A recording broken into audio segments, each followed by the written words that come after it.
What up, everybody? How you doing out there? Welcome back to the Yama channel. My name is Thinker St. James. This is last week's fights. We're going to be talking about Dana White's Contender Series Week 6 and the upcoming UFC Paris card. With me, as always, to do just that is the Ohio player, my good friend, the man, the myth, the legend, Chase Parton. How you doing, brother?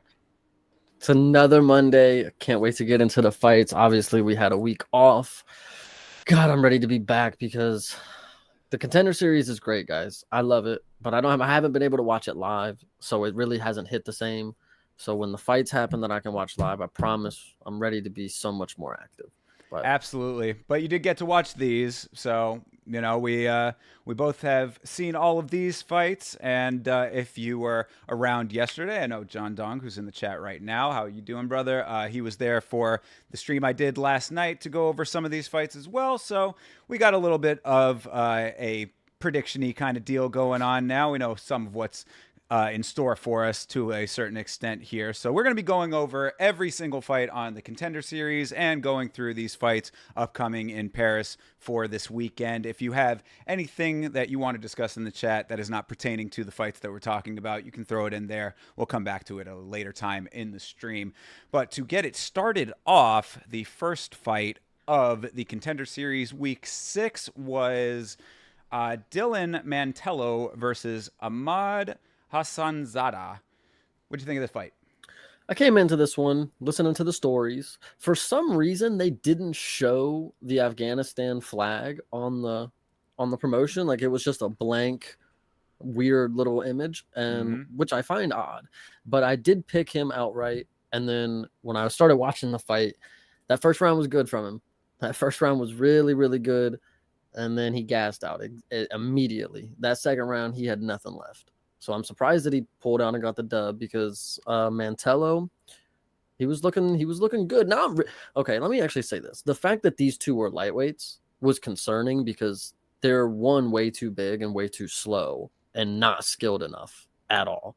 Yeah, you're spitting facts for real. Well, just to touch on what you mentioned there with the Afghani flag. That is something that I've noticed on a regular basis with certain countries. Generally, I believe that that's some political, kind of issue there. I don't know exactly why they choose to do that, but I would suspect that with Afghanistan specifically, it's got to do with political, the situation over there. And then something, with like the legitimacy of the country in the eyes of the world sort of thing. But you are right. That is, it's one of those things that I do find kind of unfortunate because if the guy is fighting in the organization or, Contender Series, whatever the case may be, and he's choosing to represent that country, then it is unfortunate that he doesn't have a flag to do that with. But I guess maybe at the same time, if maybe that could also be somewhat by choice if it's like I am from this country but don't want to represent what's, the negative aspects that are going on over there. I think that's a multifaceted kind of issue, but that's just all of that stuff. Anyway, to the fight itself. The thing that I wanted to say about Hassanzada, he looked like decent in that first round, like you were saying, but he swings wild and fast. I think that he's one of those dudes that I think he acts before he thinks, like is the way that he was Yeah, fighting. Because like he was swinging those spinning back fists, and they were just, I mean, like yo, like he 4 in was the first minute. bro, and high and wide. I mean, like there was no way that any of those were gonna land. I mean, like it didn't even look like he was really trying to land them accurately. He was just doing stuff for the sake of being multifaceted. You know what I mean? Like to being mixing it up and being unpredictable.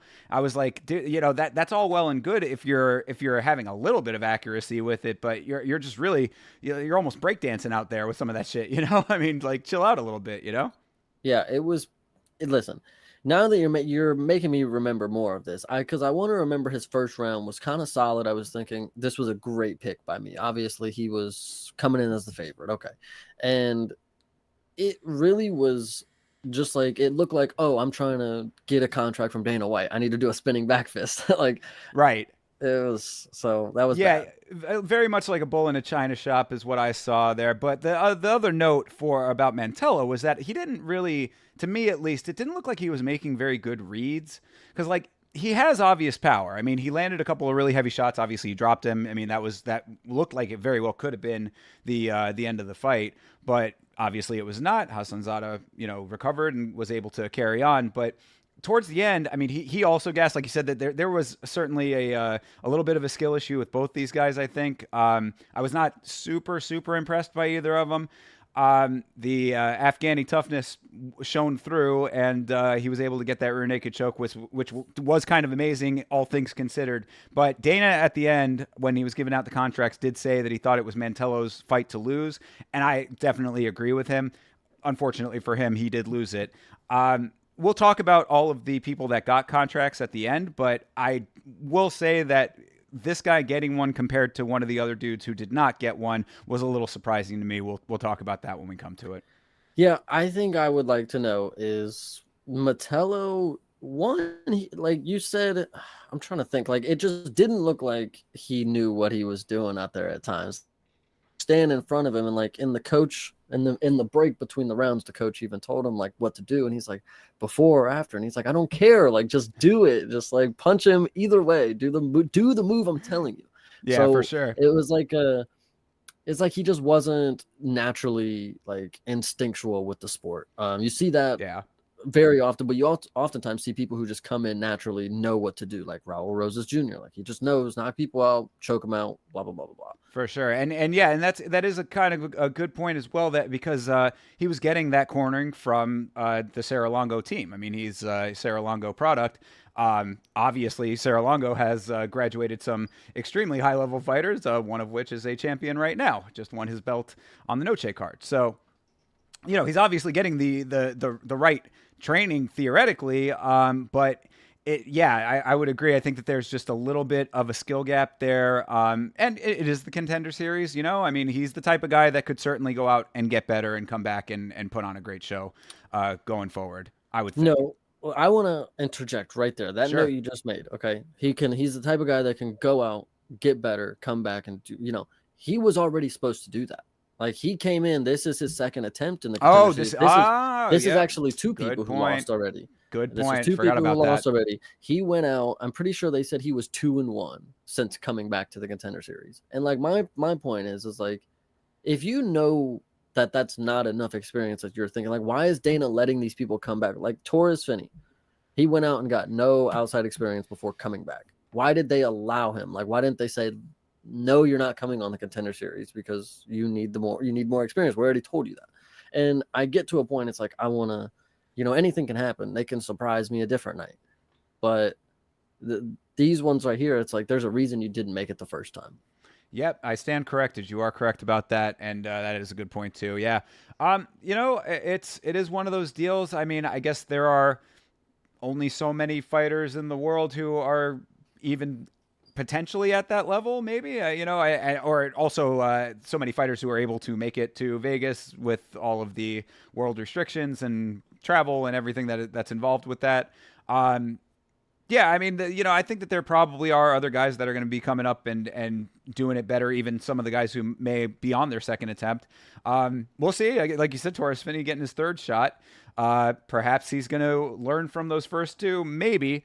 But Yeah, you're making good points on that, though. That when it's the second attempt and there's still issues there, that is a little troubling, especially because you always have to remember too with the Contender series, what are you working towards? You're working towards getting to the big show. Once you get to the big show, it's not like this is not the end of the road. This is the beginning of the road. You know, I mean, so it's like you're clawing and scratching your way into an even tougher battle. And that does not bode well for guys who can't get it done the first time, or most especially the second time. Third time, I mean, that's even more wild than can be comprehended. But perhaps Torres Finney will prove the world wrong. I know it. Yeah. So I mean, overall a decent fight. I mean, it was certainly a decent exchange back and forth. A lot of pressure from Hassanzada. I thought that was decent. He was staying in his face for a lot of it. Took a couple of shots because of it, but yeah, it wasn't a bad fight for the skill level that they both have, I would say. It's unfortunate that Mantello was not able to capitalize and finish off when he had him down, but that's just the way that it goes when you got a guy who's tough, obviously. And funnily enough, I just glanced over and saw that they have the Afghanistan flag on ESPN, but not on the UFC's broadcast. So that's a little wrap up on that. Yeah, I was watching it on Hulu, but it was an ESPN Plus stream. So now it makes even more curiosity because this is ESPN's site too. Well, I think that it's all coming from the UFC's production side of things. Oh, true. It's Probably. the same feed that, I think that just gets distributed everywhere from them. So I think that's their choice to do so. But yeah, I mean, the fact that they're under ESPN, just an interesting note, I guess. All right. Moving on, though, this fight I quite enjoyed. This was Yura Nato versus Ateba Gautier. This Gautier guy, man, I mean, really the only note is that he needs to work on his takedown defense. But, man, you can tell that he's a powerful dude for real, for real. I don't know if you're a Dragon Ball Z fan or if you've ever seen Dragon Ball Z. There's a character named Frieza that goes into different forms. This dude is the final form of Frieza. Like when I was watching the videos, I'm like, holy shit! Like obviously this dude's a genetic athlete, like freak. But then when you see him, it's like, how did he like level up even more from the videos? Like he's just like bursting out of his skin with muscles. It's kind of crazy. Yeah. No, he's definitely the physique is certainly there, and the hands are certainly there as well. I mean, starting off the fight, Nato was strong. I mean, he shot early. He wasn't respecting the power. Obviously they don't necessarily know each other well enough to know any of those details, but he was going in head first for sure, like diving straight into the deep end. Got the takedown early as well. So, I mean, he's, for middleweight, fighting a little bit bigger. He was really trying to make things happen.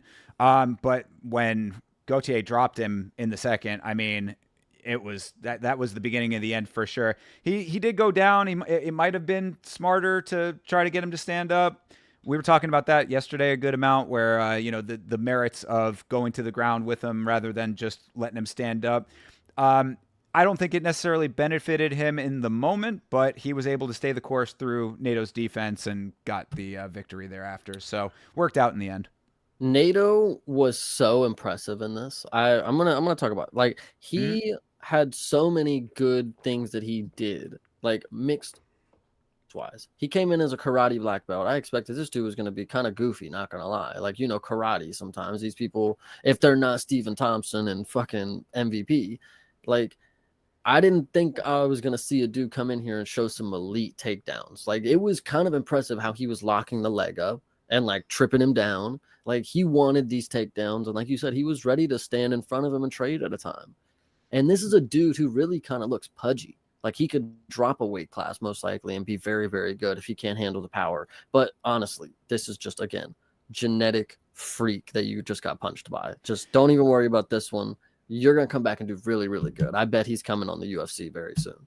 Yeah, so, that's interesting that you mentioned that. One of the things that I had heard on the broadcast is that he specifically wanted to fight up in weight because, and this is his words, not mine, but he had said that Japanese and Asian fighters are not well enough represented in the higher weight classes, so he wanted to try to break the perception that they were only viable prospects at lower weights, which is commendable if you're able to actually get past some of these guys. But I think it's a good wake up call for him that, look, man, I mean, whatever you want to happen versus what's going to happen, you found out very quickly that the difference between these weight classes is so wide, so freaking wide.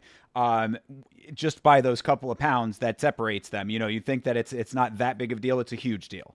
So, yeah, him going down would probably be a good idea based on the fact that he was very technically sound. Yeah, I mean, like, I would agree. He was doing a lot of things right in this fight, but, you're going to be encountering some really, really hard punchers the higher you go, and this Gautier guy is one of them.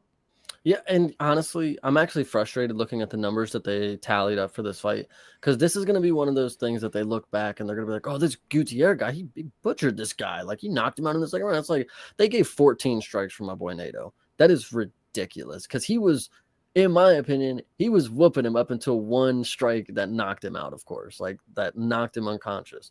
And even, I'm trying to think, this might have been, let me double check before I say. No, there's a different fight. But this one, he was doing really, really good. I liked Nato. I want to see more of him. I mean, I would take issue with the idea that he was whooping him up. I mean, he took a couple heavy ones before he got dropped. I mean, that was the thing that I saw from the start of it, was that his movement was nice and his pressure was good, but then when Gautier was able to actually land on him, you could see the power in the shots early. Like, he wasn't really like reacting heavy to it. Like, it wasn't like coming across in his body language, which I actually in the moment was like, oh, okay, cool. I mean, he's taking these heavy shots like good. Obviously he's tough, but the power, you could certainly see the impact was there. So, I mean, he might have done some decent work like in the big picture, but I think it's a little bit strong to say he was really like running away with it until he wasn't. One other issue that I want to make is that you at the beginning said if he just needs to work on his takedown defense, and not even just you, Dana even said, like, we need to get you like some good wrestling. I see Frank Mir over in your corner. Is like, now I know you got a good wrestling coach or something like that. This dude defended 10 out of 11 takedowns. Like, and most of the time he was just being held up against the cage, which I saw a problem with that. As soon as he said that, I'm like, I don't remember. He got taken down like one legit time, and there was some big heavy strikes. That's why I'm confused on the 14 on Nato's part. But other than that, like, it was mostly just holding him up against the cage, crotch sniffing type of deal. Fair. I guess really it's more just about him handling all of that, handling all of the pressure in all of its various forms. But fair point. Either way, I mean, as you said, I mean, he obviously handled it well enough to stay the course. And that was what I kind of was getting at, too, when he was on the ground, when he followed him to the ground, that is, after he had dropped him. It's like, look, you're going to end up getting tied up that way. That's really why you shouldn't do that. He sort of, fell into his own trap with that. But at the same time, stayed the course on the ground. Nato was defending, trying to get himself into a better position. Didn't let that happen. And once the opening was there, he just started getting the ground and pound going. And, that's all she wrote. So, I mean, overall, even if he's not a dude who can never be taken down kind of thing, he still has enough of the fundamentals to get the job done in the end. And the power is certainly there as well. 100%. So, yeah, I think he's a good prospect. Also, one thing to note as well, coming out of Cameroon, the home country of one Francis Ngannou, and he also had a kind of a crazy story as well. I mean, Francis's is much different, but I remember hearing during the walkout how he would have to like defend his house from attackers, and he stabbed 3 times with a screwdriver. Stabbed with a screwdriver. That's something that you don't hear every day, at least not in the United States. So that's some heavy shit. All things that go into becoming the person that you end up becoming, and playing into the fighter that you eventually evolve into. So good for him. Great win, and we'll see what he can do in the big show. I feel bad for whoever broke into his house, like dead ass. Yo, to legit. See that guy standing there watching guard, like holy shit. For real. He's just standing out on the lawn like, oh, you're here, bro. Yeah. How's it going? Yeah. So, all right. Moving on to the next one, though. This is Joey Hart versus Benjamin Bennett. Spirited fight between these two guys. I honestly thought this one could have been a rightful draw if they had gone that route. Um, it ended up going Bennett's way, but I thought that that Hart showed a lot of heart. No pun intended. So I have a problem with this fight, and so I'm going to give you some context because I don't get to watch this live. So, and I do my best not to, pick up the winners, but I obviously pick up some of the clips, and so I get the clip of this dude. I fucking love this shit, man. Like, I just fucking love crack. Like, and I'm like, geez. and I'm thinking like, yo, this dude must have came out here and they had a war. Like, they were throwing down. Like, they must have been doing some crazy shit. So when the fight was coming up, I'm like, this is him. Like, this is the guy I saw the clip of. So I can't wait for this fight. I'm over here rooting for a dude. I'm hearing his story. 30 fucking amateur boxing fights. 30 kickboxing bouts. He has fucking this and that. And I'm like, yo, this dude might be the real deal. He's gonna come out here and show some levels. He did not. He did not show many levels to it. He honestly, I think he might have even lost this fucking fight. Like, it was not that great of a performance. The first round, he was, wrestling and he was trying to hold him down. And then actually another fact about his fucking post-fight speech. He said, and I quote, that like, I was surprised that his wrestling wasn't that good. Brother, you had to stop wrestling by the third round because you were going to lose. Like, I'm confused. Like, that's why you stood the third round, is because you couldn't take him down the first two rounds. The first one, you were crotch sniffing. Okay. Second round, you were having a struggle match, up against the cage the whole time. And then by the third round, like, you were on the back foot, taunting him. And that dude, I was really thinking he was going to be some dog. Like, that pissed me off. All right. I mean, strong opinions for sure. This was another one similar to the first fight that I thought was a good competition, but not necessarily a super high level competition as far as the skills go. I think that they both, that's why it was a good fight to me, is that, considering that neither of them were like ultra elite coming into the fight, they both put on as good a show as they were going to, and it was a decent back and forth because of it. You call it crotch sniffing. I mean, fair assessment. I would say that it was decent control. I mean, I guess there's different ways to look at it, but I mean, yeah, I can see where you're coming from, though. I mean, I look, I'm not going to get on the guy for getting emotional. I do know that they had said on the commentary that he recently lost his mother. That's something, whatever. I mean, that's I don't know if that played into that part of it or whatever. People get emotional for different reasons. That's their thing. But all of that being said, it was maybe a little bit of a a little bit of not the exact right fight for that level of emotion. That does track. But overall, yeah, I mean, as I said, I think that for the level that they're both at, it wasn't bad. And this is the fight that I had referenced in the first fight, saying that it's crazy to me that Ahmad Hassanzada got a contract and Bennett did not. I mean, like that.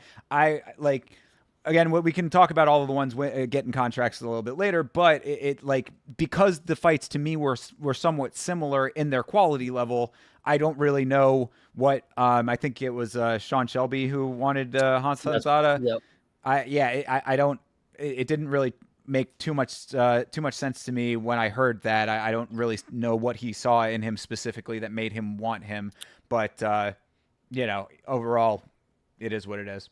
Needed an Afghanistani fighter in the league. That's basically how I saw it, because what I saw in the first round, like max potential before Hassan Zada like gassed out. I do agree that looked like a very well-rounded, fighter. Good for the moment. But then the fact, how he was fighting after he gassed out was very lack of experience. He was looking for his corner to help him. Anything like that. You can throw all those things together. And like Benjamin Bennett, it's like, what do you tell a guy who has all the experience in the world? It's like, this is basically his ceiling. Like, he's not gonna be a different fighter tomorrow. He's been doing this for 60 fights. Like, this is what you get, and sometimes it's just not enough. And maybe we'll see him in the UFC, but I don't think I'll see him win in the UFC unless it's a very, very layup. Yeah, I mean, I think that that's pretty much the same note that I would have for had he gotten the contract, and for Hassan Zada, who did get the contract, is that both of them would appear to me to be the kind of fighters that get the contract on the Contender Series and lose their first fight in the organization. That would be my assessment based on their performances there. But yeah, I mean, it is what it is. You know, there's like different reasons for all of this stuff sometimes, and perhaps Hassan Zada ends up, proving everything wrong, and becomes this amazing breakout star. But it just doesn't seem likely. And if if Bennett didn't get a contract, I would not have expected him to get a contract. Yeah, and I actually want to make one more point that I didn't make about the first fight with Metello. Metello has lost his opponent that he lost to in the Contender Series. Krzyzewski is 0-2 in the UFC. So like, we're showing can't beat the Contender Series guy that can't beat anybody in the UFC. Like, maybe we'll see Benjamin come back and he faces another dude who didn't make it in the UFC. And then we're just watching the rejects fight each other. Like, a PFL can call you guys up whenever you want. Like, yeah, that is true. And, I mean, people have a lot to say about the Apex cards and the quality level of some of the, early fights on there. I mean, these are the guys that fill a lot of those. So if that's the case, get your wins on those cards and prove all of this wrong. That's always the note. Anytime that we're critical of anything, it's prove it wrong. It's the only thing you have to do. Yep. All right. Moving on here. We got Taliesin Teixeira versus Arthur Lopez. No relation to Diego, I do not think. But this is two heavyweights, one being much bigger than the other one. This Teixeira was insanely, this is a monster in size, and, long reach and used it well. You talked about Dragon Ball Z earlier in the stream. He also has a Dragon Ball Z tattoo, but that one is much better than the one that he has on his chest. Good Lord. The spider web that connects to his nipples. That is a crazy tattoo. The design aspect, like creativity, 100% out the window. But so I think it's funny that you brought up Lopez, like no relation to Diego. I'm thinking like you're sitting here looking at a dude named Teixeira, but you don't think like, oh yes, that's the guy that we should look in relations to. Good point. I don't think it is somebody that's related to Glover, but Contender Series, you have Bigfoot Silva basically is what I'm seeing. This dude is huge. He actually throws kicks very, very well for being 6'7" or whatever. Like, Rebellas, talk about the Taekwondo, but like he doesn't implement it in UFC. He don't know how. This dude right here, he will stand in front of you, throw a high kick, jab your face off, and to do not even like glaze on him too much. Like I thought up until, because wow, minus 1300. Okay, well I probably should have looked at that before, but I didn't want to spoil the winner. Arthur Lopez really did come to fucking fight. This dude was trying to knock his head off, and for a moment I thought, holy shit, he might actually like beat him down. Like he might drop him, and like the bigger they are, the timber type shit. Like I thought Arthur Lopez was gonna pull some shit out his ass, and this would have been a crazy dog to bet on. I would have loved this. But it is what it is. Yeah, for sure. And my rule is always small money bets on the underdogs when it comes to the Contender Series. But this certainly was not one that would have cashed because Teixeira, on top of the kicks that you mentioned, when he threw the shot that landed to knock out Lopez, the follow through was what really stood out to me. I mean, he threw that punch through his face. I mean, it was just a solid sailing shot that did not stop for an instant when the contact landed. Massive and powerful for sure. Again, the kicks are an extension of his reach in general, which he uses really well. That is the part on Lopez's side that was impressive, was that he was willing to negate the reach by getting in there tight at times and taking a shot to give one kind of thing. It just, the power was certainly there for Teixeira. So you had mentioned Robellis earlier. I mean, whenever I see a big guy like this, with the power that he has in the hands, it's always my first instinct to say, what the hell can he do on the ground? Because we didn't see any of it in this fight. But after the fight was over, they did mention that not only does he have a submission win, he has a submission win by inverted armbar triangle. So, I mean, it's not exactly the most common submission on the planet. I mean, it's not like the most crazy one of all time or anything. Like what the fuck was he doing an inverted triangle? Like, what that's the hell? Exactly. So I mean, like, it's an interesting addition to the equation here. Like, I don't know if he's going to necessarily be, the dude that's going to have all of the pieces in the heavyweight puzzle, because we talk time and time again about how heavyweight is a division that is lacking well-rounded fighters. People do not have the ground game in heavyweight, and the ones that do often are lacking in the striking. It's one of those divisions where having a full, well-rounded fighter who has all of the elements that you need in mixed martial arts it's just not there for a lot of these guys. Like, I'm waiting for the ones that have that. Can he be one of them? A little early to say, but I'd like to believe it, because it's needed. It is a necessity that we have more of that at heavyweight.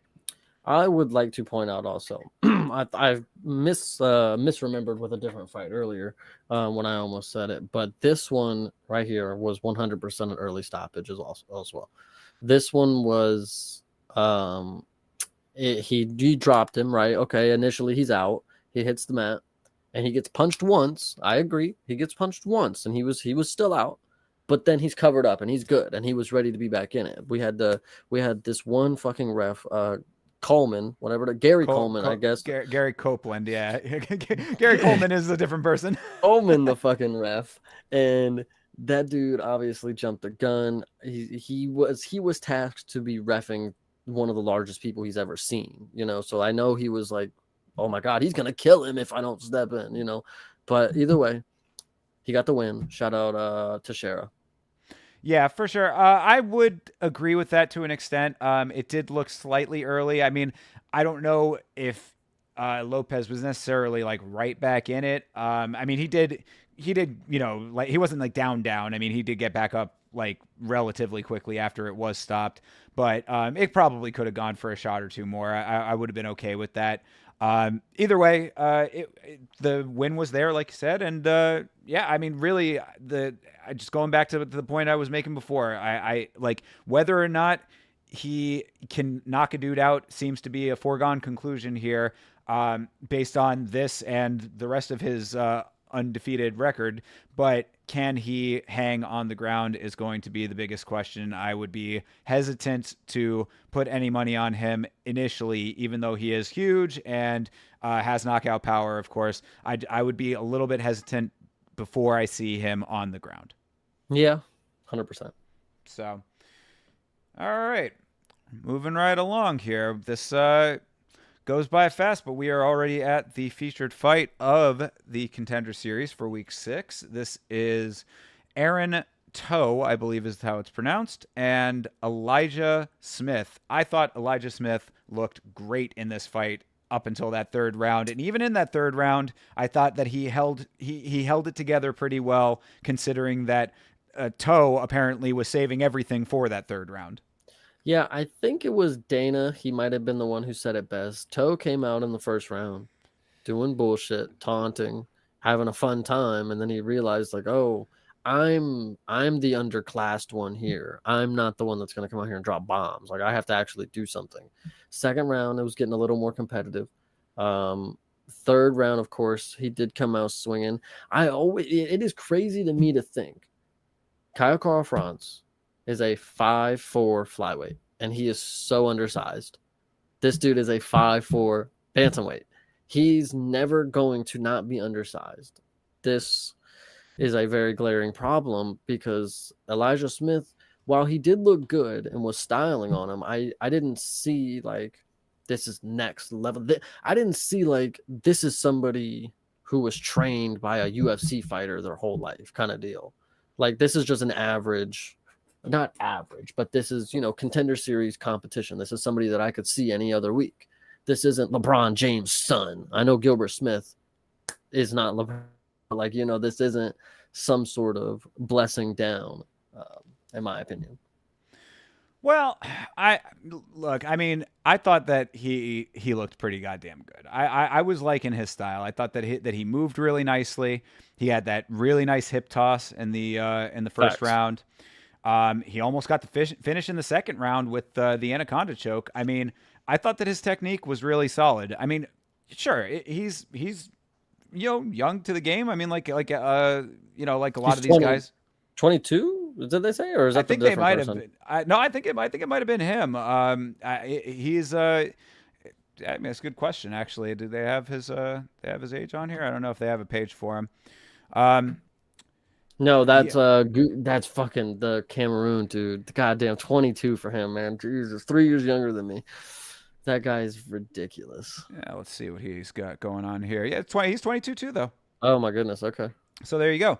But yeah, I mean, he's young to the game and he's young to life. So I mean, he's certainly got time to improve some of the like to get to the point of really sailing away with fights and being a little bit more slick. I mean, obviously he was a little bit gassed by the third round. That was a little apparent. But as I said, I mean, I thought that with the nice technique that he had for the first two, because he was doing a lot of things right.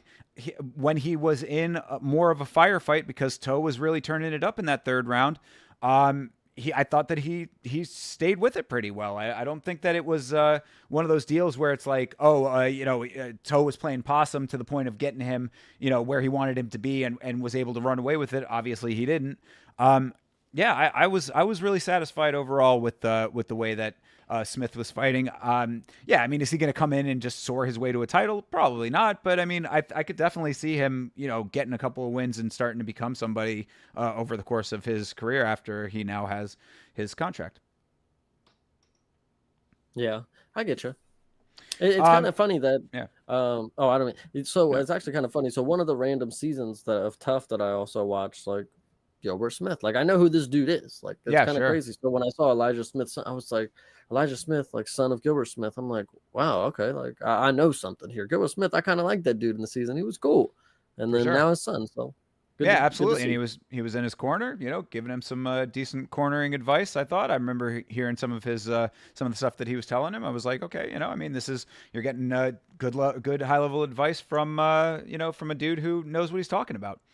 So yeah, I mean the note for Toe is that I mean, stop going in there. I mean, look, yes, you're very intimidating with your Maori face tattoo. That's just a given. Obviously, you're dedicated to your culture and you're going to look intimidating with a tat for the rest of your life. For the rest of your life, for sure. That's always going to be there.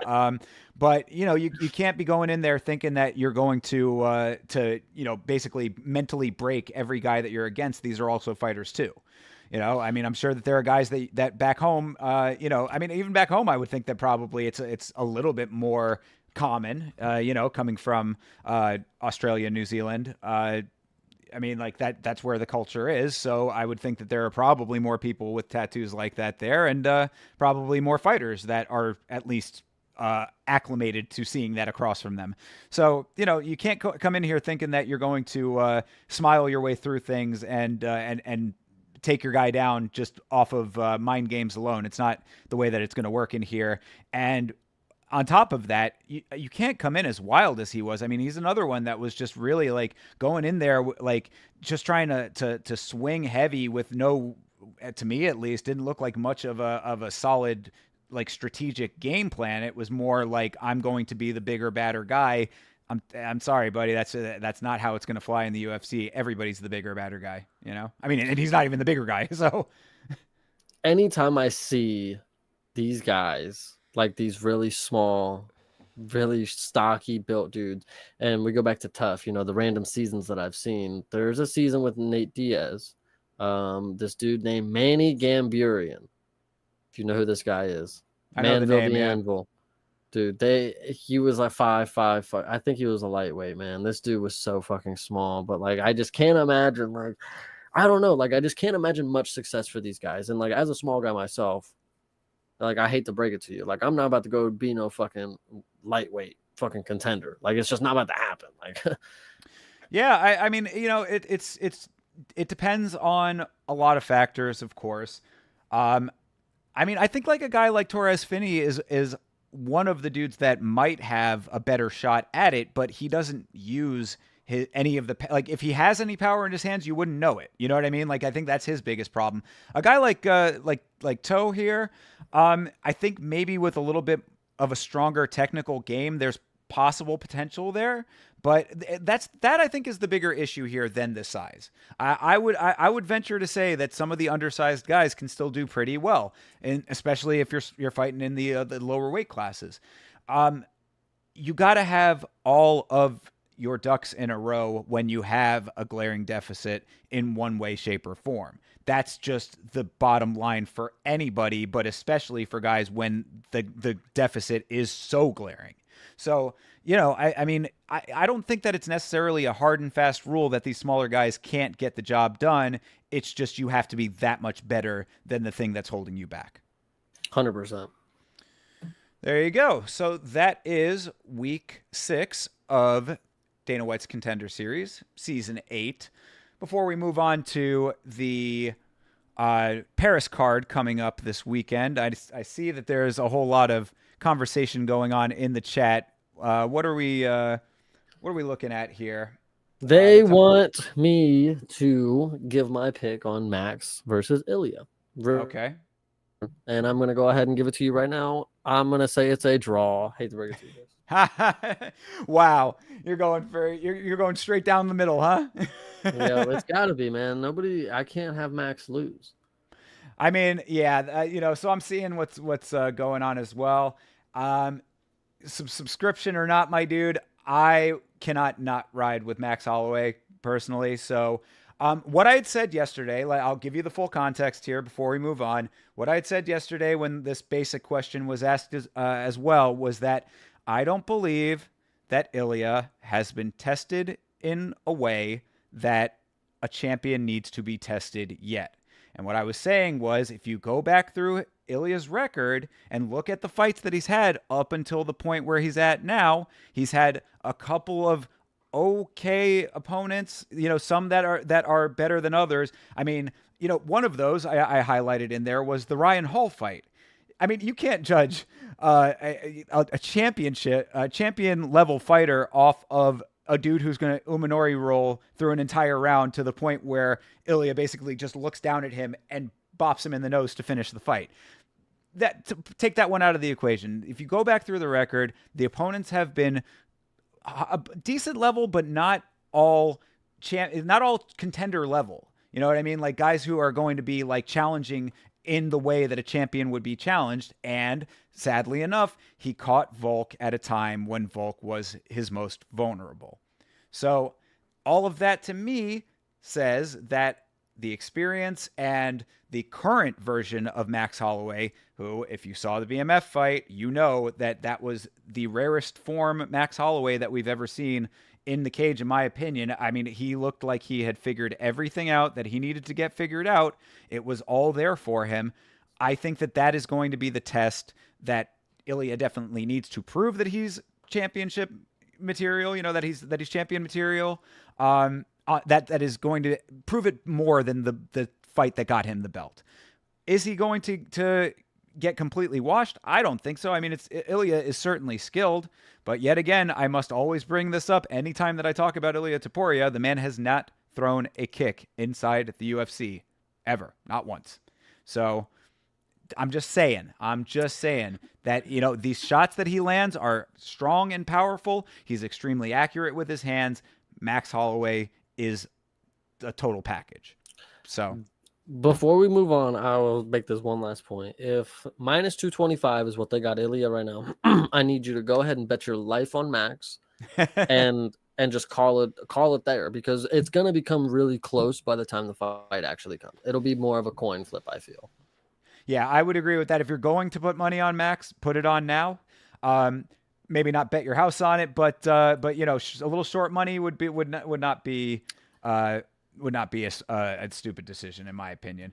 I gotta ride with Max Holloway on that one, man. I mean, and I'll eat those words when and if Ilya can prove everybody wrong. His takedown defense is fantastic. That is certainly true.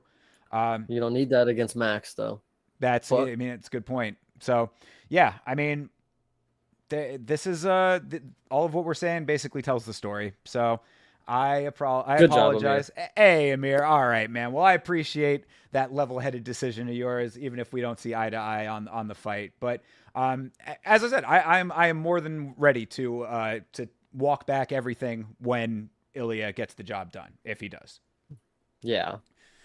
All right. So that being said, thank you for that little aside. Let's go over some predictions for the upcoming Paris card. This is UFC Fight Night, Moicano versus Saint-Denis.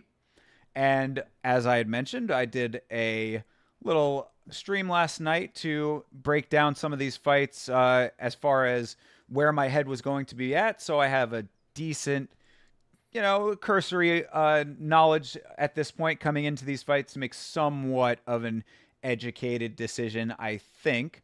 So I know that Chase didn't get a chance to do all of that same in-depth research, but I will throw out some of what I got and you can add on top of that.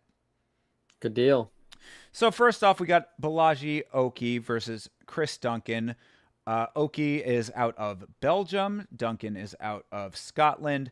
Oki is 9-1. His most notable win is over Timmy Kwamba. And Duncan has a win over Yanal Ashmouz, but got choked out early by Manuel Torres in their fight. That was a first round submission. And yeah, I mean, I basically think that this goes back to the emerging markets issue here. Belgium, very underrepresented country in the sport. Scotland, somewhat in that same camp, but I would say a little bit higher, a little bit better representation, maybe a little bit better in the resources department. I'm cautiously siding with Duncan on this one, in the theory that the submission under Manuel Torres was somewhat of a fluke for him, perhaps. Yeah, not knowing too much. This one's really a coin flip in my opinion, because these are two dudes that I don't watch consistently. Haven't seen too much on them. And, the records could show that maybe a loss or two, fluky, one loss, fluky, whatever. But plus 180 dog for Duncan. I'm going to say that both the Chris Duncans are riding on L's this year. Yeah. Fair. We talked about the Chris Duncan here versus Christian Leroy Duncan, who also took a pretty bad beating at the hands of Gregory Rodriguez recently. Yeah, so one of my other points besides the emerging markets portion of things is that Timmy Kwamba was a guy that got a decent amount of hype, but I don't think really looked that great in the fight with Oki. And Yanal Ashmouz just fought recently versus Trevor Peek, and I didn't think that he looked great whatsoever. So a win over Yanal Ashmouz does not really hold all that much water to me one way or another. I think that the matchmaking, honestly, this is a note for this entire card, is that I think the matchmaking is pretty good for a lot of these fights, this being one of them, 9-1, 11-2. I think that that this is a pretty solid matchup as far as that element of it goes. Again, it's a cautious siding with Duncan, but that's where I'm riding. I'll ride with the dog on this one. 100%. All right. Moving on. We've got Nora, I believe it's pronounced Corniol, but it could be Cornole or Canole. Any one of those pronunciations. Yeah. Any one of those pronunciations will do, but then she is facing Jacqueline Cavalcante. Cavalcante was just okay at best in her fight against Josini Nunes. I know that when we were talking about that on this very show, you were kind of praising her a little bit more. I didn't see it. I thought that Nunes was a little bit more dogged in that fight. I thought that she was more aggressive. She's just shorter and a little bit stubbier, so she wasn't able to get inside because Cavalcante was moving very nicely. She does have nice movement, but I didn't. I don't know. I was not impressed by that performance. On what? Go ahead. Oh no, I'm actually just like looking into it while you're going. I was gonna say Cavalcante just fought less than a month ago, right? That's right now. It's less than a month ago. That's another point. Yeah, I kind of thought that was kind of crazy in general too, is that we were just talking about the fight that I'm referencing there, and she's already back in the cage. So I mean, good on her for being active. I'll definitely give her that. That certainly takes some stones. But again, I was not overly impressed by her performance in that fight. I thought it was maybe enough to get the win. I honestly thought it might have been a slight little bit of a robbery, but I'm not. You know, it wasn't so dramatic that I would be mad about it. But yeah, like I said, not anything that was overly impressive to me.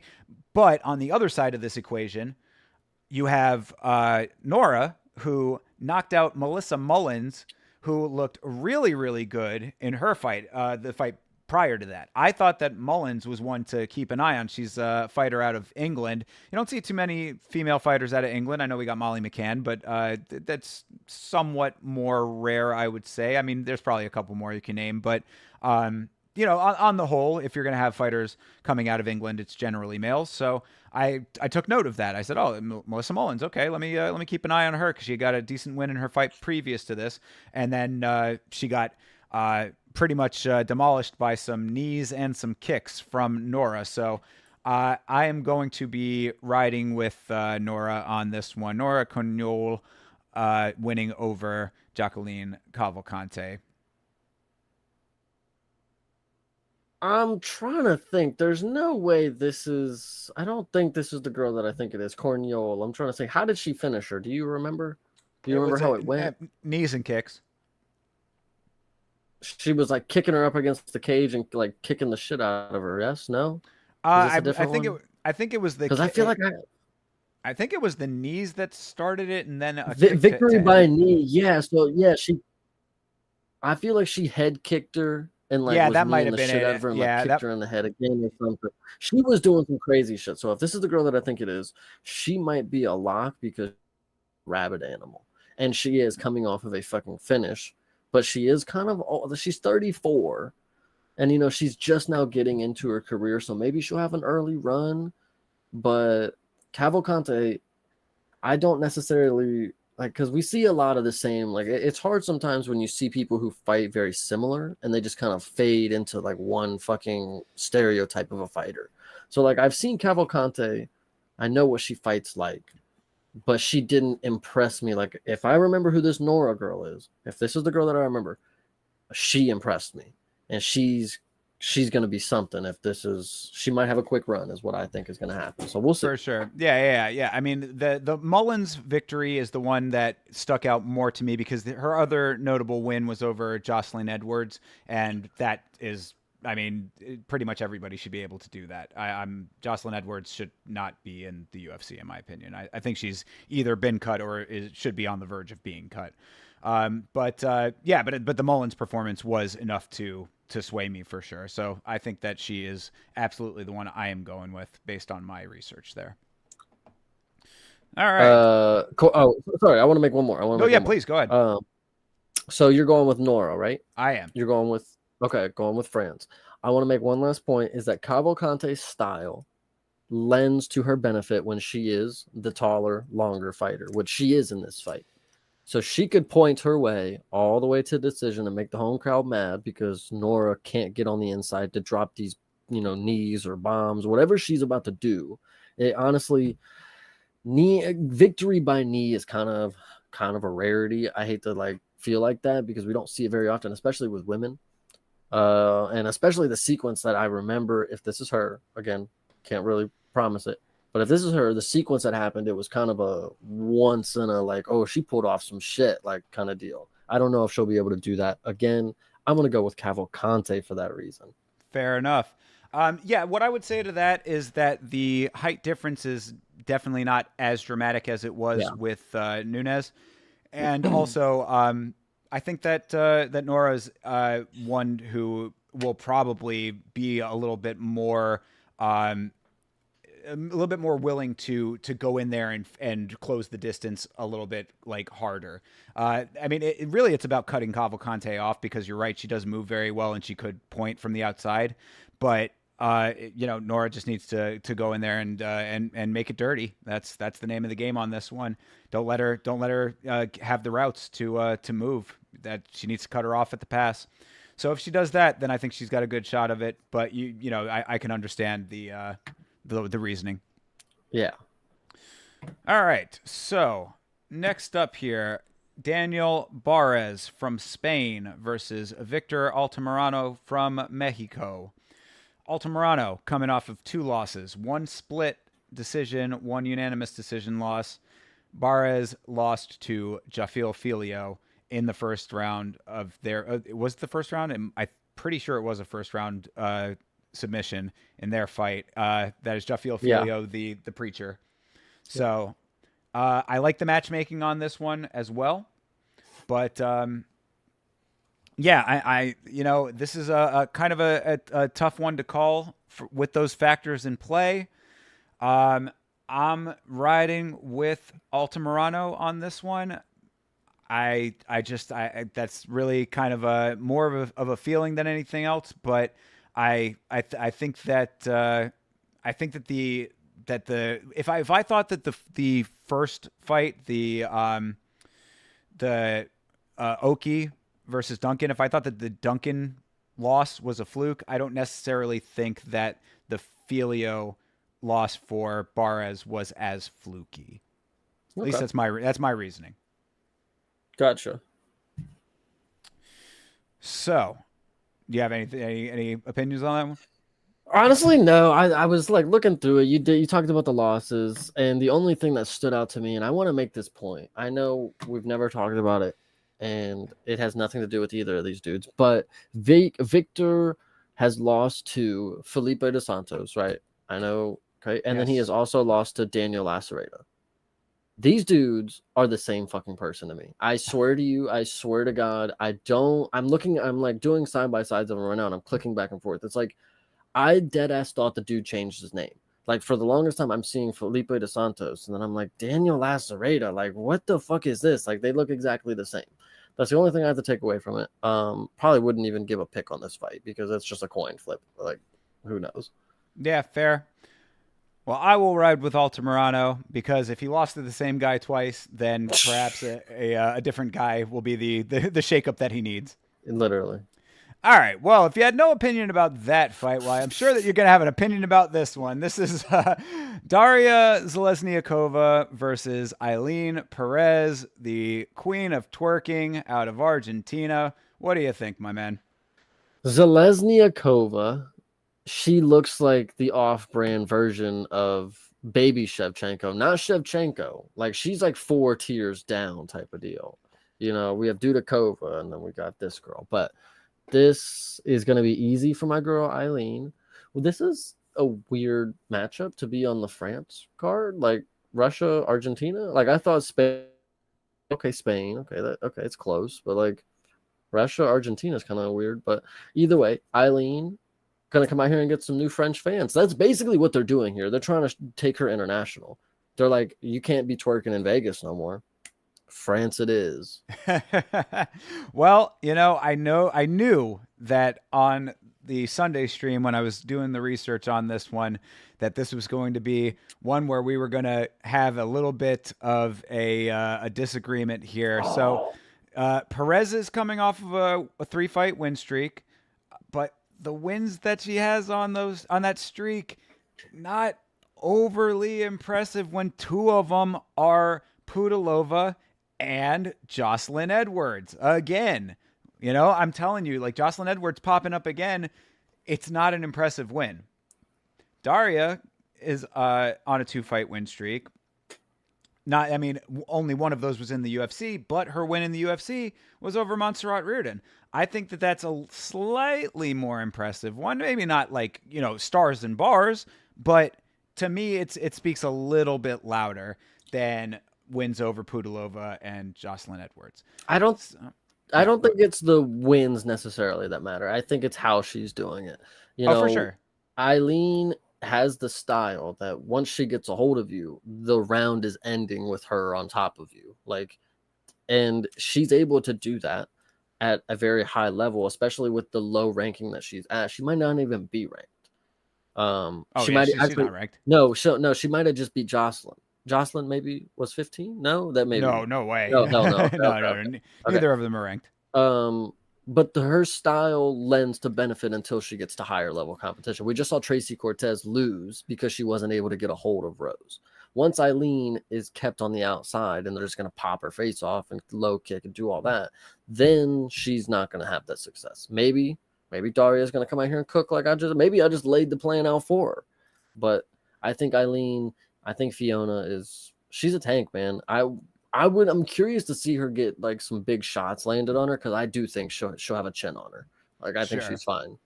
Right. And just to touch on the subject in the chat, because it's one that came up on Sunday as well, is that you cannot go off of the attractiveness of the fighter in women's MMA.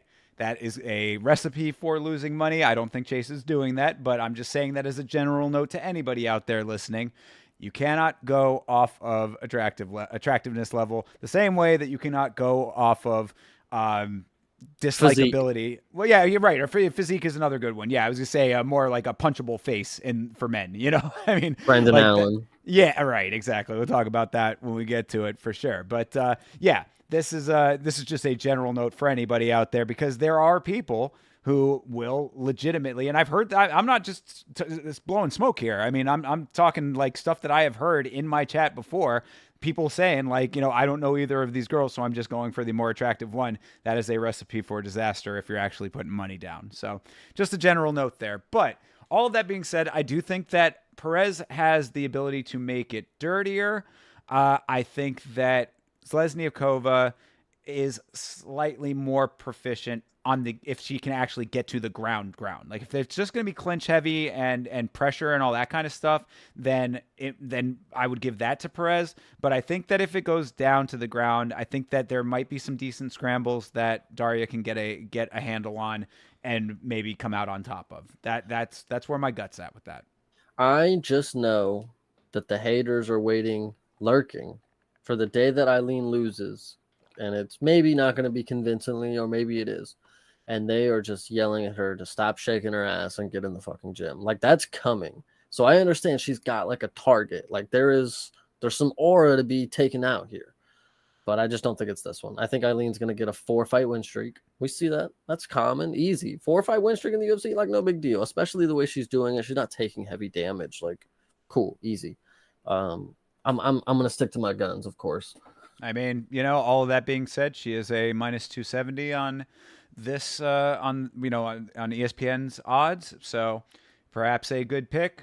I will still ride with the dog on this one. I know it's maybe not the smartest or most popular pick, but I'm sticking with it. Yeah, you've picked a lot of dogs. We talked. I know. That. Yeah, absolutely. Sometimes it's the way you gotta go with where your gut takes you. Okie dokie. That being said, this one I'm honestly still sort of on the fence about this one, even with all of the circumstances in play here, because this is Taylor Lopoulos versus Vince Morales. Now, Lopoulos in his last fight was, to me, coasting. I mean, he won the fight pretty solidly, but he didn't do anything that was overly impressive. It was more of a loss on his opponent's part than it was a win on his part, in my estimation. I remember very clearly being like, this dude is not trying to finish this fight in the slightest. He's, he knows that he's up, like by the third round, because I believe it did go to decision. He was just going through the motions, and I'm like, I want a little bit more out of my fighter than that. Now, Morales, on the other hand, this is his second stint in the organization. His first one went rather poorly. He racked up a couple of pretty significant losses and had a couple in a row. It was probably right that he got cut, but he's currently on a really nice win streak outside of the organization. So the question becomes, did Morales get better over his time outside of the organization? If Dana is telling these Contender Series guys to go out and fight in other organizations to get more skills, did Vince Morales do that? $1 million question. Okay. Let's actually, because when you said that, before you said that, I was thinking Taylor Lapilus, and I'm looking at this Vince Morales dude, and I'm like, okay, his most recent fights, like, he hasn't fought in the UFC, as you know, before you said that. And I'm like, okay, so who is this guy? Who is this guy that they called up? And now that you said that he's, been in the UFC before, when you go and look at the people that he's lost to, there are people that are still here. Like, I mean, they didn't lose 2 fights and leave, like Song Yadong. Okay. That was his first L in the UFC, by the way. Song Yadong is not great, but okay. I mean, he was great until he wasn't, though. You know what I mean? Like, I mean, that doesn't surprise me that he would be one of the dudes that would have cooked him.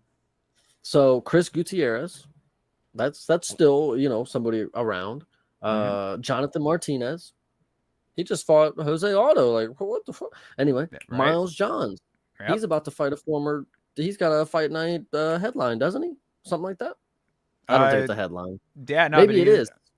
I don't think it's a headline, but no, because he just had the co-main event. That was like short notice type shit against that fucking bum. I hate Miles Johns now, but anyway, different story for another day. So the fact that this dude went out and he's on a very good win streak, it's probably going to show the level of competition outside of the UFC. Like, he's probably going to come in here and lose. Like, I wouldn't be surprised. You're talking about Morales, that is? Yeah. I mean, he's been here before, so he does know what to expect kind of deal. But it's like, once again, he's like riding high off a win streak somewhere else. You already weren't able to do that here against... against arguably not great competition that you weren't able to have success against. So nothing's different now. Taylor Lapilus is probably just as good as Chris Gutierrez. Like, yeah, well, and that was kind of where I was going to end up anyway, because it's like, the question still remains, did he improve? Are all of these wins just because he's fighting outside of the organization, or is it because he improved? I mean, I would probably tend to agree. I will, in the end, take Lapilus in this fight. I don't ride with him heavy in general. So I think if it's not this fight, like he can continue to build up a little bit of a win streak. This fight probably being among that, but don't be surprised in the future when the downfall does happen for Lapilus, I guess is where my head's at anyway. I want to ask, and I know you maybe just don't even know, but is it a tattoo that Taylor Lapilus has, or is it a birthmark? I thought it was a haircut when I first saw it. Like, he's got like I don't know. I mean, I don't know. I think it may be a birthmark. I'm going to go with. Let's take a look here. What are we looking at? I think it's just his hairline. Am I wrong? Yeah, I think that's no. Oh, maybe not. Yeah, that's maybe it is a birthmark. Yeah, it looks like it. I don't know. It's an interesting, interestingly placed one. Yeah, it always makes me think he's just got part, like, and that's I don't know. Either way, wait, you broke up there. What'd you say it was? I always just think that he's got like just a weird haircut, and I'm like, God damn, like this. Yeah, just an unfortunate hairline, but I mean, yeah, no, I guess maybe it is a birthmark. I'm not. Oh, I'm not okay, exactly Anakin, sure. good shit. Fair Anakin enough. Yeah, shout out to both of them. Appreciate y'all. But yeah, so I mean, you're riding with Lapilus in the end there. Yeah, I guess. Yeah, I will too. I would like to believe that Morales did get better. Like as I said with the question that I had asked. I'm still somewhat on the fence about it. Morales might be one of those guys that I throw in like the the off parlay or whatever, the long shot parlay. But I think I'll go with Lapilus as well. All right. Moving on to Ludovic Klein versus Roosevelt Roberts. This is one that I believe is one of the biggest locks on this card in Ludovic Klein. Klein is on a 3-fight win streak. He had a draw with Jai Herbert. It would be a 5-fight win streak if that draw was not taken into account. So there's that. And then this is the second stint in the organization for Roosevelt Roberts. And to be perfectly honest, I like Roosevelt Roberts as a person. I think he's a cool guy. I watched his entire season of Tough and reviewed it on the channel. You can go back and watch those videos. I think he's a good dude, solid individual, but I was not impressed with him on Tough, and I have not been impressed with him in the organization as in his time back either. So I think Ludovic Klein, right, is very, very skilled, and he's a very scary matchup. Even though you are 5 inches taller than him, 7 inches? Is that how that works? Anyway, 5. Either way, you're taller than him, Roosevelt. Oh wait, no, you're right. Yeah. Anyway, Roosevelt, you're way taller than him, but Ludovic Klein, honestly, I think is gonna pop for fucking steroids. That dude is a fucking freak. Like I hate to break it to you, but just like it ain't even. Sometimes you just know, man. You know, you can smell it. You know, when you're watching the screen, the smell test, it passes, bro. Ludovic Klein, give him 1 more year. USADA better be on his ass. Well, USADA's not in the picture anymore, so he doesn't have to worry about that. Well, whoever the fuck it is. You better come out of retirement for him. Yeah, exactly. They're going to resurrect the program, get him back in the picture. But yeah, no, I mean, all of that aside, all of that wild speculation on the part of Chase Parton aside, I mean, I just think that skill for skill, Klein is just a more solid fighter. I mean, yeah, you're right. I mean, that difference in size is certainly sizable for sure. That being said, I think that Roosevelt Roberts is just a little tall for nothing, bro. I mean, like that. I don't think I've ever seen him getting knocked out. Yeah, I haven't seen him utilize the size in a way that I've been like, man, he really uses his size advantage, you know, in a way that is impressive, bro. I'm like, it always ends up being kind of the same fight with him. Like, he's not like a bad fighter, you know what I'm saying? I'm not like saying that he's trash or anything. I really don't want to give that impression. He's just, there was a reason that he was cut the first time, and I don't think that he's done much better since. I'm actually kind of surprised that he's been sticking around. This is actually not like what. Okay, I know Ludovic Klein. I know that one was short notice, like with Roosevelt. But the fact that we have 2 UFC rejects on this card so far, it just sucks to see. Like, why are you giving France these layups, brother? I mean, you know, trying to make it. Slovakia. Sorry, Ludovic, my bad. Well, yeah, I mean, you know, even if it is dudes who are out of the organization at one time coming back, they're trying to maybe give them some exciting finishes, perhaps, you know. Maybe that's the idea. Yeah, Ludovic he should knock out Roosevelt Roberts. I think Ludovic he reminds me of JDM when I watch him fight. I don't know, like when I picture what he did to Thiago Moises, I just envision like what I see Jack Della do to people with his hands. But this will be interesting. Yeah, I mean, it just seems like, from my perspective at least, that this should be a slam dunk for him. You know, time will tell, of course, but on the surface level, it almost seems like a little bit of a mismatch. Yeah, if we got layups early on in the card with, you know, maybe Cavalcante, this one is for sure a slam dunk. Like you said, this one. Yeah. All right, so on to what I think is the other big lock of the card. Another almost layup situation here is Omar C versus Dawoon Jung. C looked really, really good in his last fight, except the dude he was fighting, Tuko Tokos, he was just fighting like a fucking idiot. So, I mean, maybe not. He's about to fight again. Is he really? Oh, good Lord. He's fighting the New Zealander from last Contender series. The fucking Navajo? Navajo. He's fighting No, is he really?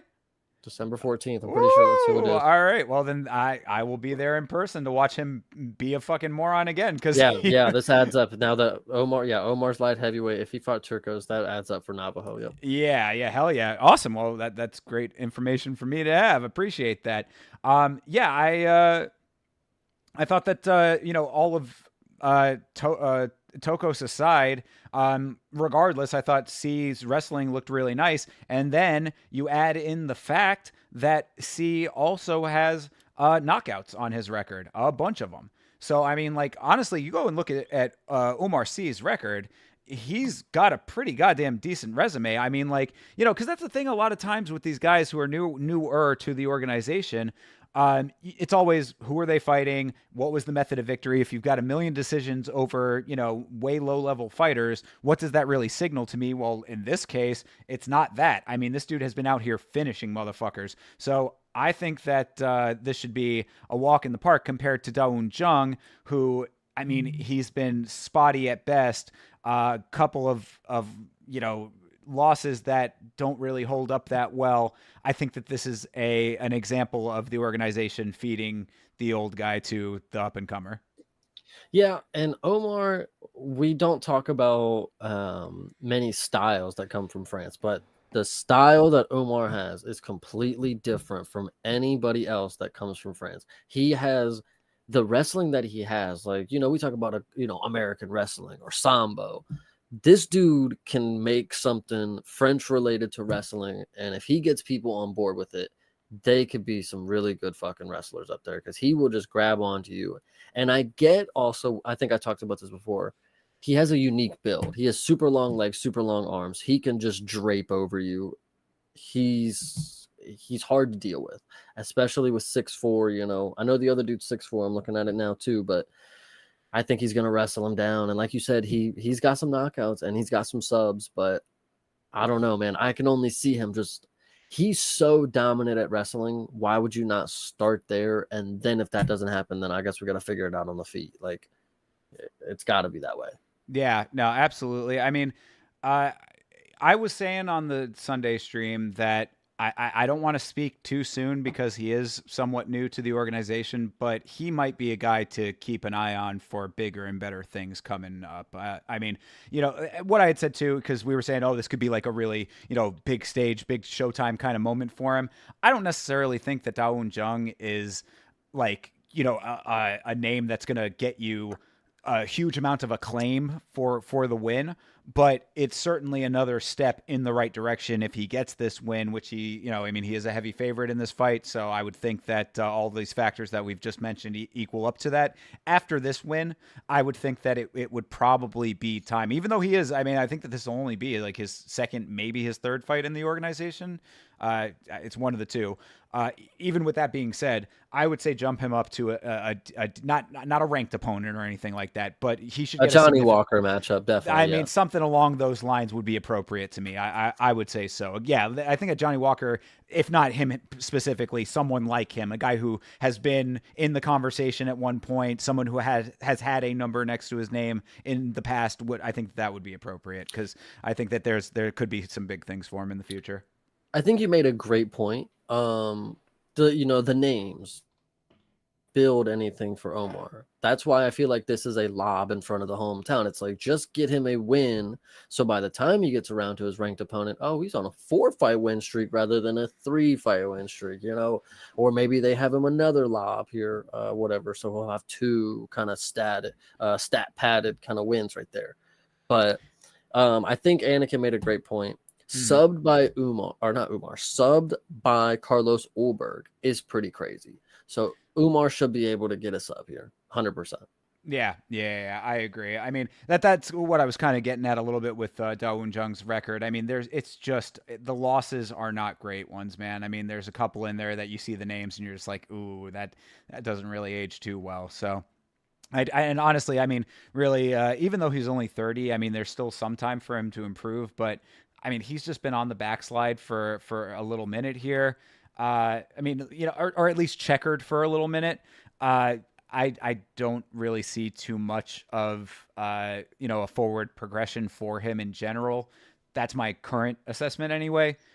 Maybe a big win over this young up and comer could, make a big difference for him. Perhaps, maybe this is a coming out party for him in the making. But to take away C's O would be, somewhat of a noteworthy achievement. I just don't see it happening in this fight. 100%. All right, moving on to Iwan Kutelaba, and you just shouted out my homie Anakin MMA in the chat. I want to shout him out as well because he said something on the Sunday stream that is the whole story of this fight in my assessment as well. Iwan Kutelaba has lost too many times to trust him. End of story. That's just, because what's interesting about this one, we were just talking about how Omar Sy is newer to the organization. This is the debut for Ivan Erslan, who Iwan Kutelaba is fighting here. Iwan Kutelaba versus Ivan Erslan. Erslan is coming in 14-3.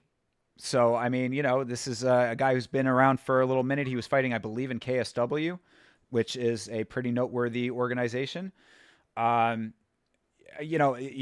guy, this type of fight, I should say, is one where it can either go two ways. It can either be you have a really explosive performance from a new guy to the organization to show that he's making a name for himself, or you could have the chiseled veteran who is showing that there are levels to this game. Iwan Kutelaba does not inspire me to believe that he's going to be that guy.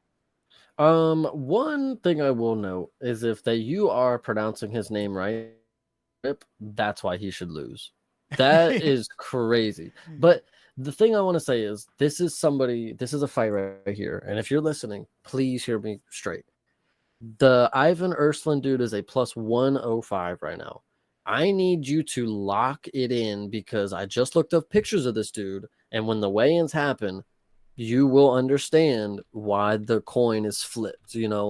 This dude, he's fine. The coin's going to flip. What a Kutelaba sucks. When they see this dude step on the scale, everybody's going to be like, oh, shit, we're putting our money fucking down on this guy. Look at him.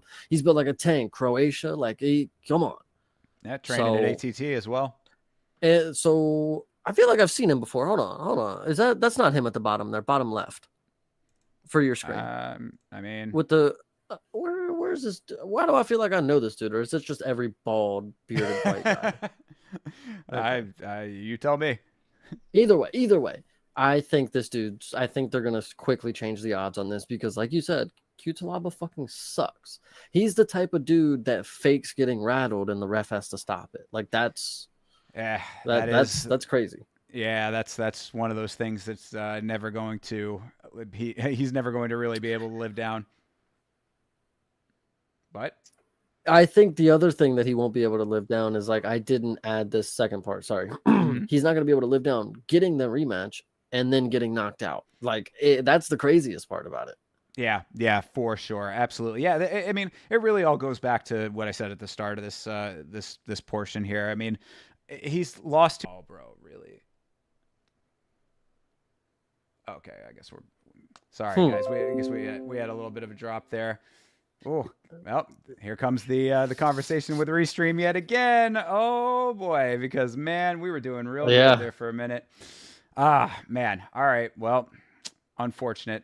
But, sorry, what I was saying was that... It is what it is. I know we're kind of choppy between us. Yeah. What I was saying was that Kutelaba, it's just too unpredictable to put your backing behind. So, I think that Ivan Erslan could have his big breakout performance here. Let's hope that he can do it. I'm putting my money on him, especially as a plus money right now.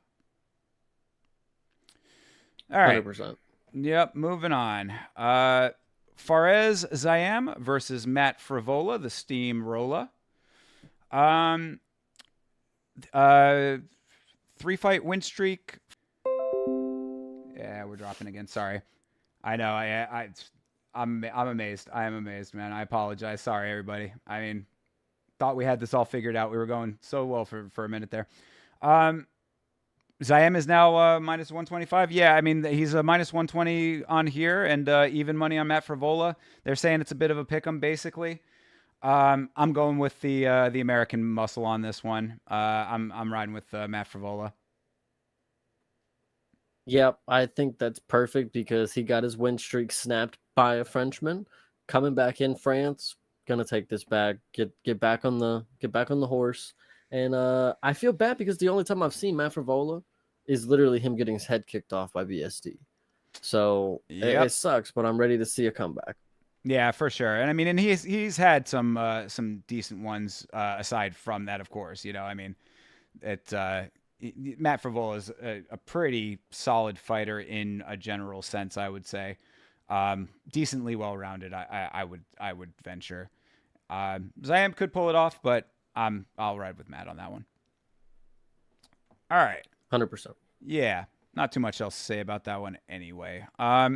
Next one is Morgan Charrier versus Gabriel Miranda.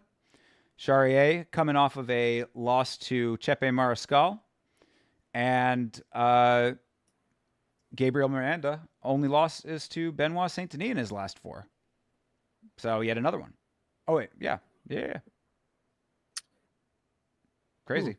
And that, well, isn't that odd? I think this one. Yeah, it is Benoit Saint-Denis. Do you see that? What? Brother has 16 subs in his 17 wins. For Gabriel Miranda? Go look at that.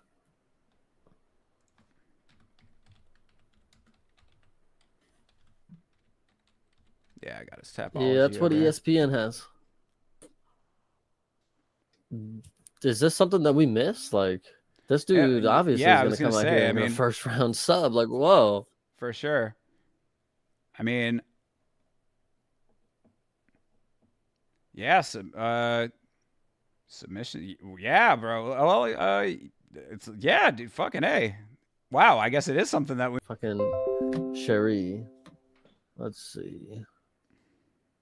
That is crazy. That's absolutely insane. Wow. Yeah, that's wild.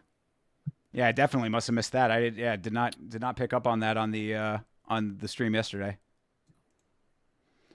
So I guess that would be my thing. Is now that I see that, is that Cherie coming in at a minus 650. This is a dangerous favorite to put money on because you're going up against a dude with 16 submissions. That means any way it gets to the ground, he most likely, if he's around the submission attempt, he's probably going to sink it in. So he actually tapped Craig Jones and Jordan Ryan as well. Hey, stop taking the piss, mate.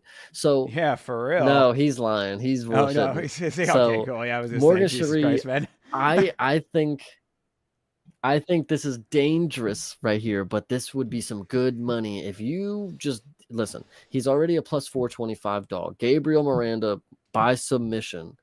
That might be some really small money to make a lot because 16 subs out of your 17 wins. Like, you got to think, out of every time that you stepped into the ring, only one time did you not end up choking them out, breaking their arm. So he's a finish or be finished kind of guy. Like, this is not going the distance. He's got 3 inches of height on him. He's the taller guy. Guys, this is a good dog right here. Wow. Yeah, for real. I mean, he was my pick even before I knew. I know I shouldn't be glazing like this. But I don't think you guys understand. Like, 17 times that he's won, 16 of them he's subbed him. Oh my God, that's crazy. I don't know what to say, but it's probably lack of competition. So what is it? For sure. It is what it is. Yeah, guys. Sorry about the lag, y'all. We're having issues yet again. I will be back on the horn with Restream again. Crazy because it was working just fine yesterday. But yeah, that is absolutely wild, and I do think that he is a very live dog. 100%. All right. I know, TJF. I'm sorry. I mean, it's necessary though. I think it's absolutely warranted. This is why you got to come in. This is why the research is necessary, bro. And bro, Brian Battle. I'm a little bit of a fan. especially having seen, his season of The Ultimate Fighter, and then also just having made the video that I made about the unfortunate situation in the Angelosa fight. I'm a fan of the dude. I think that he's the real deal.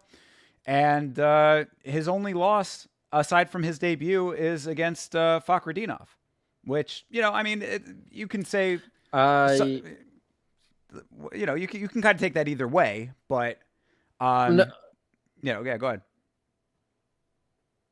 no, yeah, sorry, we're just fucking it's cutting out on my end. Yeah, So anyway, no, what I was gonna say is Bryan Battle should be one of the biggest locks on this card. The odds should be minus 1,200 for this dude because Kevin just said, I don't care fight per se, maybe once, but Bryan Battle is so complete. There's just nothing you're going to be able to do against him. He's just that good, and he is a favorite. All favorites are the same, but he should be a heavier favorite. But I'm happy to win very, very good money on him. Trust me. For sure. And the other thing I did want to mention was that someone, I believe that it might have been Andy in the chat yesterday, said that he heard Bryan Battle on Michael Bisping's podcast, and he had said that he sounded like he was really good and confident and all of that, but something to keep in mind that he said it might be the case is that Bryan might have been injured at some point in the near recent past in training, because he definitely wasn't injured in that the Angelosa fight. So just something to be aware of. I don't know if it's going to play any role in this fight, but I'm just throwing it out there for the sake of completeness here. Keep it in mind that he might have had an injury sometime recently. Gotcha. Good to know. Sure. So yeah, but I definitely riding with Bryan heavy on that one. All right, we got William Gomez versus Joanderson Brito. Gomez has a win over Francis Marshall, which is not nothing. Brito kicked Jack Shore's leg so hard that the doctor stopped the fight. The one thing I'll note on this one, and the only thing that I have to know, is that maybe last week when Aljo pulled out the fight, Twitter's talk, maybe it was just one person I saw, he said something like, they better not pull Brito to fight Mosvar. So keep that in mind if something weird happens. I doubt at this point, because this is right before Brito's going to start, cutting. Like, they're going to have to let him know, like, if you're going to have to cut next week kind of deal, not this week. So this one might be interesting because at the time, who the fuck is William Gomi? Like, this dude is the dude that fucked up and missed weight by -4 pounds. So, gosh, I forgot about that. That's a good point to bring up. So maybe for sure. That's another reason that they're gonna maybe switch this up, is because like this dude is maybe unreliable. How do you miss by that much? Let me actually check. I'm looking at rankings. You can check that, and I also want to throw out, and I don't know that if this is confirmed or not, but I did see today, sometime earlier today, that the Movsar fight in general for was it 309 that was supposed to be on? Or was it 308? Hey, whatever. One of those two. 6? No, it's in 2.5. It's in next week. It was. It's supposed to be what the Mozart fight? Yeah, on the next pay-per-view. Yeah, it's happened. Like, it was supposed to, when Aljo pulled out, it was 2.5 weeks from the fight, I'm pretty sure. Well, whichever card it was supposed to be on, apparently that fight was just outright canceled because no one was going to step up on short notice. That was 307. Okay, gotcha. Yeah. So, regardless of where it was supposed to be, I had heard that it was just outright canceled, that he wasn't going to be getting a partner, and that was just going to be that. But I have not confirmed that, so take it with a grain of salt. It's just something that I heard through the rumor mill. One last point I want to make, because it was kind of funny. I put it in the Discord. Is one dude who's on the Contender series coming up, I guess tomorrow. He posted on Twitter, like, I'll win my contract tomorrow and then I'll step up and fight Mosvar. And I was sitting here thinking, like, hold on now. Calm down. Just chill, brother. Get your contract first. Let's hold the horses on that one. But yeah, so I don't know. I doubt anything's gonna happen with that one. Like you said, it's probably been canceled, so we'll see, or rebooking, whatever. Sure. Unless Dan Ige's come. Well, Dan Ige got the fight with Jesus Christ, I just was talking about it last night. Dan Ige's booked. And Elevation, yeah, Elite, good point. Yeah. God, why am I'm blanking on who Ige's fighting, but it's somebody that I'm excited to see him fight. And so back to this fight, William Gomi and Joanderson Brito. Like Annika said, I have a feeling that Gomez could point to a decision. That may be the case. If you have that feeling, I don't have any feeling towards this one. I would say do not bet on this. Like we said, Brito has kind of a fluke win with that leg kick, TKO. William Gomi, kind of a fucking idiot. Who knows what's going to happen? So we'll just see. For sure. I would still, I mean, maybe not throw crazy money on it, but I still think that Brito's probably the wiser choice there. Lerone Murphy, thank you. Jesus Christ, I cannot believe that was escaping me so badly. Thank you, Anakin. Dan Ige is fighting Lerone Murphy.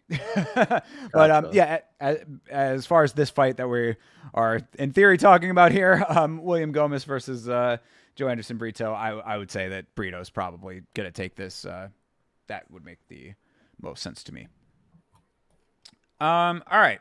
Co-main event is Nasruddin Imavov versus Brandon Allen. We touched a little bit on Brandon Allen today, but I was talking about him yesterday saying I do not understand why people don't fuck with him so much. He is a rear naked choking machine.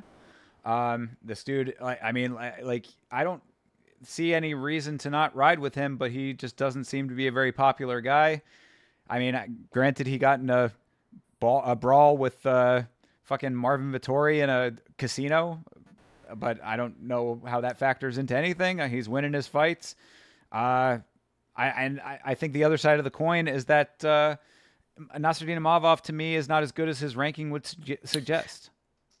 So you want to talk about, things not adding up, Imavov's ranking and, the skill level. I think that is exactly why I don't like Brendan Allen. I mean, I'm not a big fan of either of them. And I think it's probably for the better reason. It's like, these are guys that you have to be told how good they are. It's like you have to be told the statistics, how many times they get submissions or how many takedowns they get.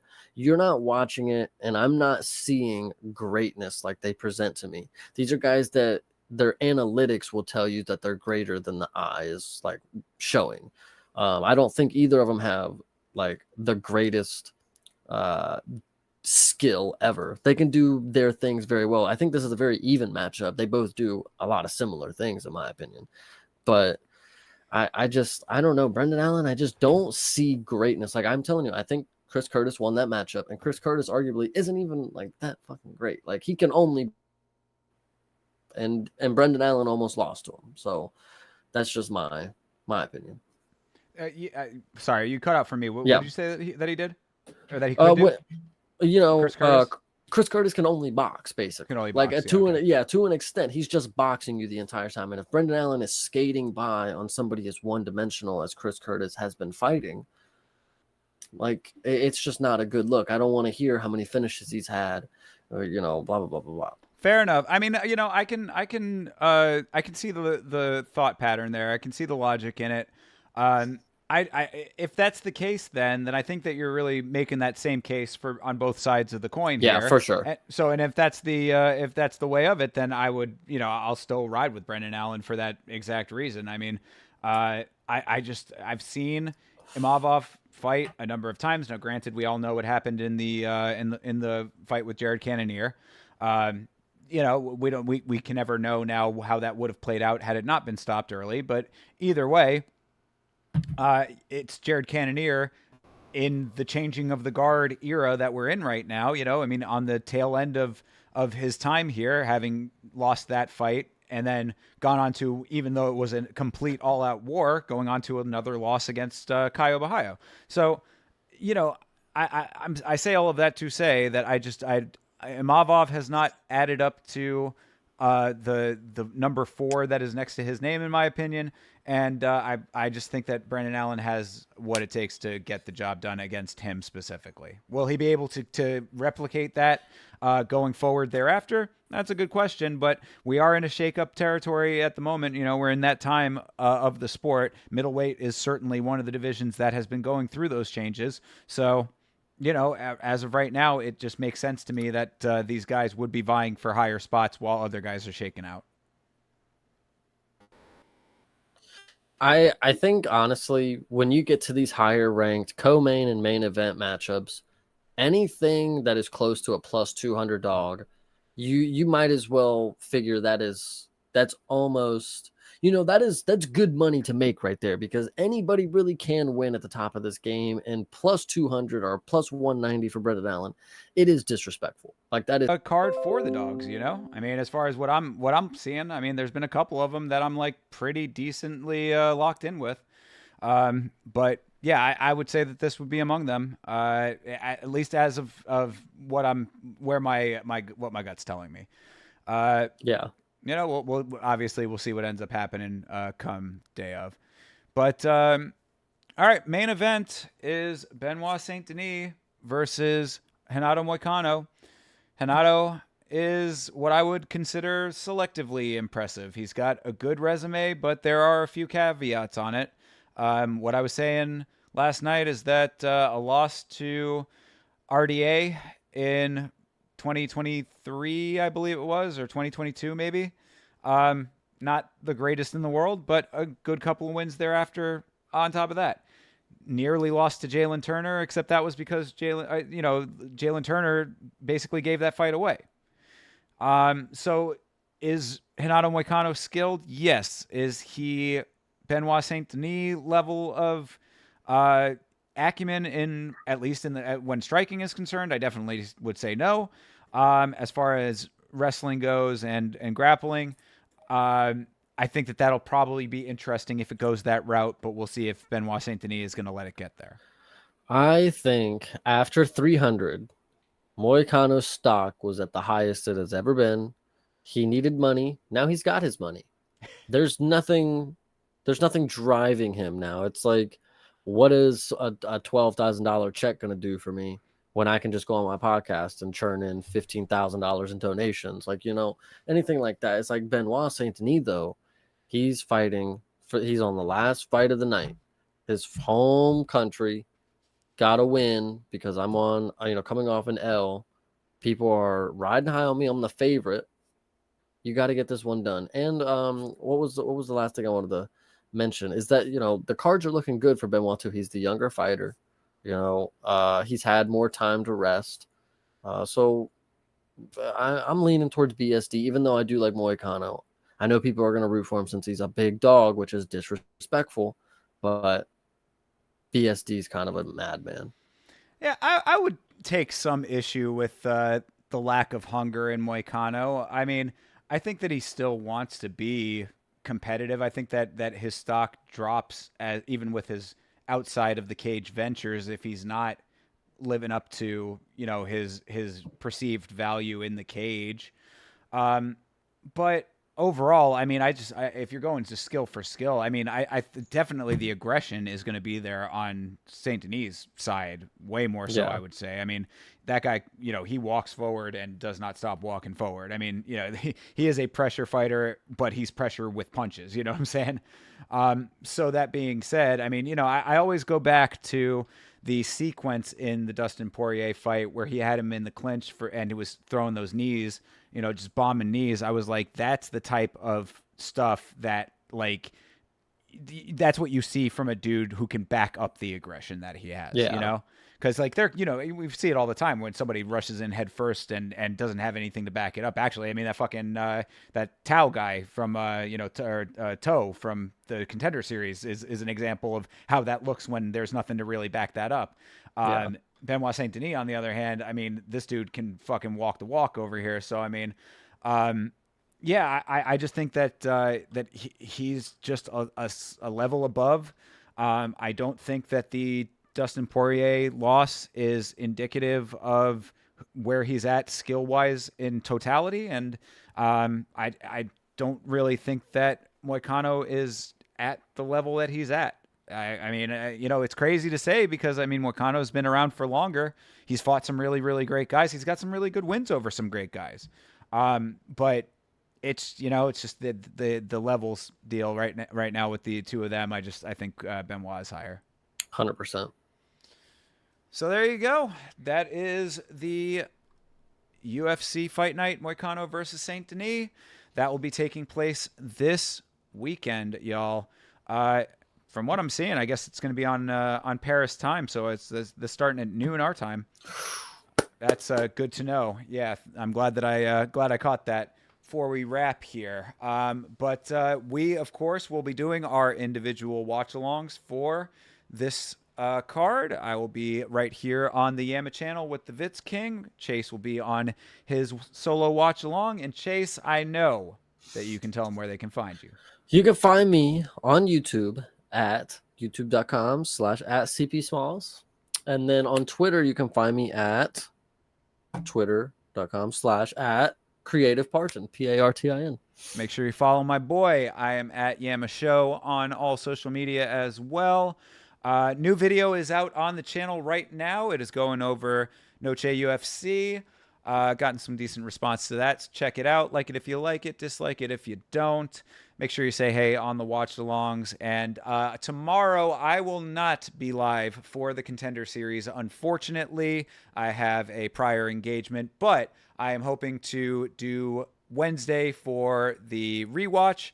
Or the my first time watching, whatever, the replay watch along, I will do on Wednesday, either with or without the Vitz King. We'll have to see what his schedule is looking like. But either way, I'm not going to be live for the actual Contender series when it airs. I will not be privy to any of the results beforehand, and I will be going into the replay watch along blind. So you can come and hang out with me on that when that happens. Keep your eyes open for it. But until next time, everybody, we appreciate all y'all hanging out. Thank you very much for rocking with us, as always. We will see you in the next stream. Take good care, and as always, fight on.